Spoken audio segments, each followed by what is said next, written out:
ಇವತ್ತು ಸೀನದ್ ಬರ್ಡೇನಾ? ವಿಶ್ ಆದ್ರೂ ಮಾಡೋಣ ಇರು. ಎಲ್ಲಿದೆಯಪ್ಪ ಬರ್ಡೇ ಬಾಯ್? ಇಲ್ಲ ಆಚೆ ಇದೀನಿ ಮಗ. ಯಾಕೆ ನಿನ್ ಫ್ರೆಂಡ್ಸ್ ಏನ್ ಸೆಲೆಬ್ರೇಷನ್ ಮಾಡ್ಸಿಲ್ಲ ಏನು? ಯಾವ ಫ್ರೆಂಡ್ಸ್ ಮಗ? ಯಾವ ಫ್ರೆಂಡ್ಸು ಇಲ್ಲ. ಆಚೆ ಕೆಲ್ಸಕ್ಕೆ ಬಂದಿದ್ದೆ. ಸರಿ ಈವ್ನಿಂಗ್ ಸಿಗ್ತೀಯಾ? ಹಾ ಮಗ, ಸಿಗ್ತೀನಿ ಮಗ. ಸರಿ ಮಗ, ಓಕೆ ಸಿಗು.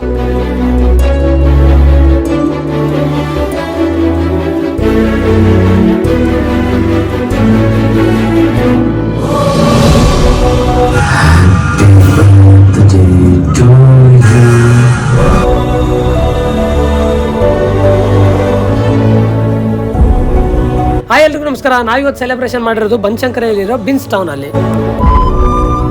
ಇಲ್ಲಿ ಎಲ್ಲ ತರದ ಸೆಲೆಬ್ರೇಷನ್ ಮಾಡ್ಕೋಬಹುದು. ಅದು ಜಸ್ಟ್ 1399 ಪೇ ಮಾಡಿದ್ರೆ 3 hours 4 people ಪ್ರೈವೇಟ್ ಥಿಯೇಟರ್ ಅಲ್ಲಿ ವಿತ್ ಮ್ಯೂಸಿಕ್ ಫುಡ್ ಇಂದ ಎಂಜಾಯ್ ಮಾಡಬಹುದು. Extra 750 for decoration. Magical fog entry ಫೋಟೋಗ್ರಫಿಗೆ ಎಕ್ಸ್ಟ್ರಾ ಪೇ ಮಾಡಬೇಕಾಗುತ್ತೆ. ನಮ್ಮ ಬಿನ್ಸ್ ಟೌನ್ ಟೋಟಲ್ 25,000 ರಿವ್ಯೂಸ್ ಇದೆ ಅಂಡ್ 4.9 ಸ್ಟಾರ್ ರೇಟಿಂಗ್ ಇದೆ. ಅಂಡ್ ಇಲ್ಲಿ ಎಲ್ಲ ತರದ ಗಿಫ್ಟ್ ಅಂಡ್ ಚಾಕ್ಲೇಟ್ಸ್ ಕೂಡ ಅವೈಲೇಬಲ್ ಇರುತ್ತೆ. ಮತ್ತೆ ವೇಟ್ ಮಾಡ್ತೀರಾ ನಿಮ್ಮ ಪ್ರೀತಿ ಪಾತ್ರ ಹಾಗೂ ಫ್ಯಾಮಿಲಿ ಫ್ರೆಂಡ್ಸ್ ನ ಯಾವುದೇ ತರ ಸೆಲೆಬ್ರೇಷನ್ ಗೆ ಬಿನ್ಸ್ ಟೌನ್ ಒಂದು ಬೆಸ್ಟ್ ಇವೆಂಟ್ ಸೆಲೆಬ್ರೇಷನ್ ಅಂತ ಹೇಳ್ಬೋದು. ಬೆಂಗಳೂರಲ್ಲಿ ಟೋಟಲ್ 5 ಬ್ರಾಂಚಸ್ ಇದೆ. Rajajinagar, Banashankari, Koramangala, Whitefield and Nagavara. For more details screen ಮೇಲೆ ಕೊಟ್ಟಿರೋ ನಂಬರ್ಗೆ ಕಾಂಟ್ಯಾಕ್ಟ್ ಮಾಡಿ. Thank you.